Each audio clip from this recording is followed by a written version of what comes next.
Hey dudes and dudettes, this is Sam for sneakinshow.com and we have a modern brew for you today.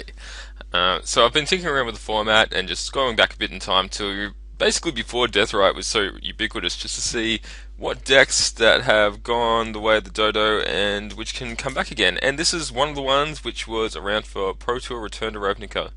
This is roughly based on Jerry Thompson's list, and it is a Nivmagus Elemental combo deck. And yeah, basically, what we're trying to do here is we're just trying to kill our opponent on turn 2 or turn 3, pretty much every game. And given that a lot of the format has moved towards combo, I think this deck is a little more well positioned than it was when they tried it out initially. What ended up being the problem was that Jund decks were rampant in that format, and because you've only got 8 creatures that you're comboing off with, and you require them to live through the turn to actually win, that they just abrupt decay them a lot, and unless you've got an Apostle's Blessing, you just lose.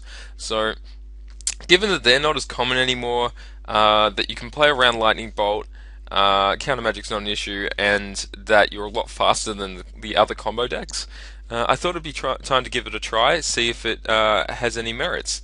So yeah, let's just have a look at it. So we've got 4 Kiln Fiend, 4 Nivmagus Elemental, and these are the creatures that you combo off with. Obviously, Kiln Fiend getting pumped by any spell you cast, Nivmagus Elemental eating any spell you cast, combined with a bunch of spells which you're casting for free, which is Slaughter Packs and all these Phyrexian Mana spells. Just basically means that the guy gets huge for one or more turns and takes them from 20 to 0 very quickly.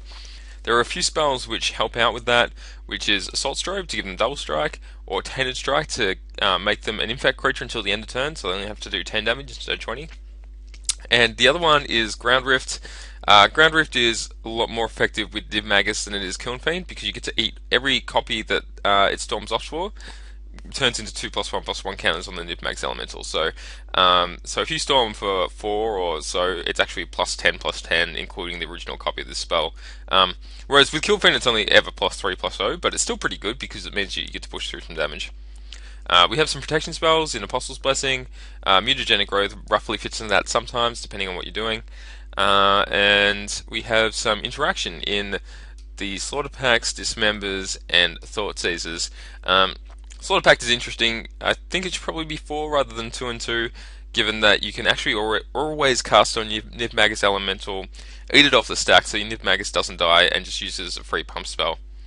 But, in a pinch, they get rid of a blocker or stop a Deceiver Exarch from comboing off or something like that. So, yeah, just good to have those extra little bits of interaction combined with the Thought Seizers. Everyone knows what the Thought Seize does by now.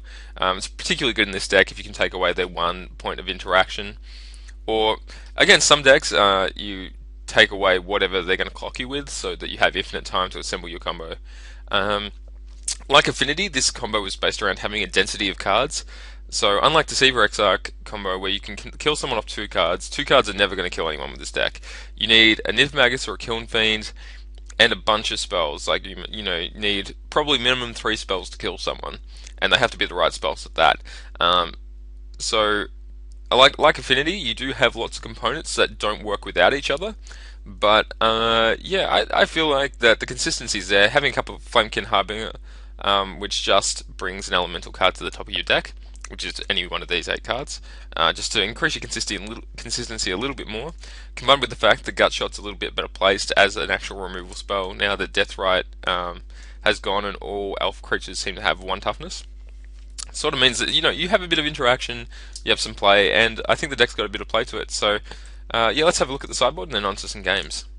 So what we've got in the sideboard is we've got an extra couple of Flamekins. Just so in some matches you want to basically never see a Kiln Fiend, and in other matches they have so much interaction that you just want to see more creatures than spells. So that's when they come in. You have Pyroclasms, which I've been basically bringing in against the Delver decks, which has been really, really good actually, because you can make your Nivmagus a 3/4 very quickly, and you can always pump a Kiln Fiend past it with a Mutagenic Growth. So it can often get quite a few more cards than you'd expect. They're forced to tap out a lot more than they should against you. Cloud of the Dominus comes in against anything that tries to interact with you. Makes all your Nivmaguses Shroud. A common sideboard strategy for decks with a lot of interaction. like Vapor Snag and stuff like that, is that you'll take out all your Killing Fiends, put in 4 Cloud of the Dominus, put an extra 2 Flamekin Harbinger, so that you can always have a Shroud Nivmagus going, or at least the threat of it. We have a Faithless Looting in here just to dig, to be an extra spell, to be a bit of value. I'm not sure it's good. um, I'm yet to see if this is actually worth it or not. But I mean, it's in here for now. This is just copied directly from Jerry T's list, so maybe it's a little bit better than I think it is. It's obviously to dig a bit, and it allows you to filter out some lands. Hitting too many lands with this deck is just going to straight kill you. So I imagine though, if this is any good, you'd want it in the main. I don't think you'd ever run more than one, but if it's good, you'd probably want it in the main. If it's not good, you don't want it at all. So yeah. Then we have a bit more interaction over here. So 2 Dismembers, 2 Inquisitions, and the 4th Thoughtseize, for obvious reasons. Alright guys, we're going to go into some games and see if we can get some really quick wins. Cheers.